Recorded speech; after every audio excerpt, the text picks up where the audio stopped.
ಇವತ್ತು ಬಾಳ ಹೋಗೋಣ ಹಲವಾರು ಬಿಜೆಪಿ ನಾಯಕರು ನೋಡಿವಲ್ಲ ಪ್ರಕಾಶ್ ಆಗಾಮಿ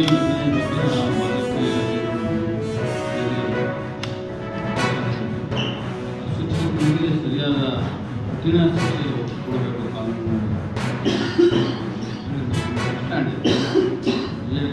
fundamental action but the same time ಅವತ್ತೇನು ಅವ್ರು ಪ್ರತಿಭಟನೆ ಮಾಡೋದು ವಿ ಸಿ ಆಫೀಸ್ ಎದುರಿಗೆ ಅದು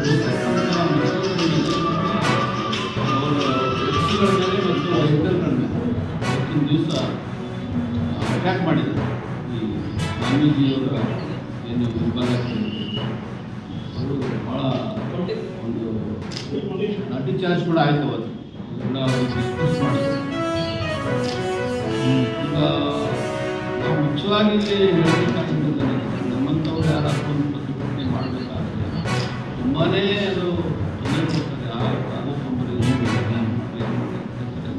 ಪ್ರತಿಭಟನೆ ಹಾಕುವ ಅವರಿಗೆ ಇಂಟೆಲಿಜೆನ್ಸ್ ರಿಪೋರ್ಟ್ ಇದೆ, ಭಾಳ ಜನ ಸಮಾಚಾರ ಇದ್ರೂ ಕೂಡ ಪೊಲೀಸರು ಸರಿಯಾದ ಬಂದೋಬಸ್ತ್ ಮಾಡ್ತಾರೆ. ಈಗ ಅಷ್ಟೊಂದು ವೈಲೆನ್ಸ್ ಆದರೂ ಕೂಡ ಯಾವುದೇ ಪೊಲೀಸ್ ಇಲಾಖೆಯಿಂದ ಯಾವುದೇ FIR ಅವರು ಯಾರು ಅದು ಒಂದು ಕಡೆ. ಇನ್ನೊಂದು ಕಡೆಗೆ ಕಾಂಗ್ರೆಸ್ ಗೌರ್ಮೆಂಟ್ ಕೂಡ ಇದನ್ನು ಸೀರಿಯಸ್ ತೊಗೊಂಡಿದ್ರು. ಮೈನಾರಿಟಿ ಮೇಲೆ ಇದನ್ನು ಸೀರಿಯಸ್ ತೊಗೊಂಡಿದ್ರು. ಯಾವುದೋ ಒಂದು ಸ್ವತಂತ್ರ ಗೊತ್ತಿಲ್ಲ.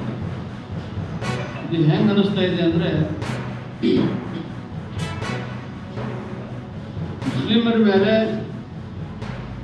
ಅಟ್ಯಾಕ್ ಮಾಡಿದ್ರೆ ನಮ್ಮ ಓಟ್ಗಳು ಬರ್ತವೆ, ಒಂದು ಸೈಡ್ ಹಿಂದೂ ಓಟ್ ಬರ್ತಾವೆ ಅಂತ ಬಿಜೆಪಿ ಮುಸ್ಲಿಮರ ಮೇಲೆ ಅಟ್ಯಾಕ್ ಆದರೆ ಪ್ರೊಟೆಕ್ಷನ್ ಕಡೆ ಕಾಂಗ್ರೆಸ್ ನಮಗೆ ಬರ್ತಾರಂತ ಅವರು ಒಟ್ಟಿನಲ್ಲಿ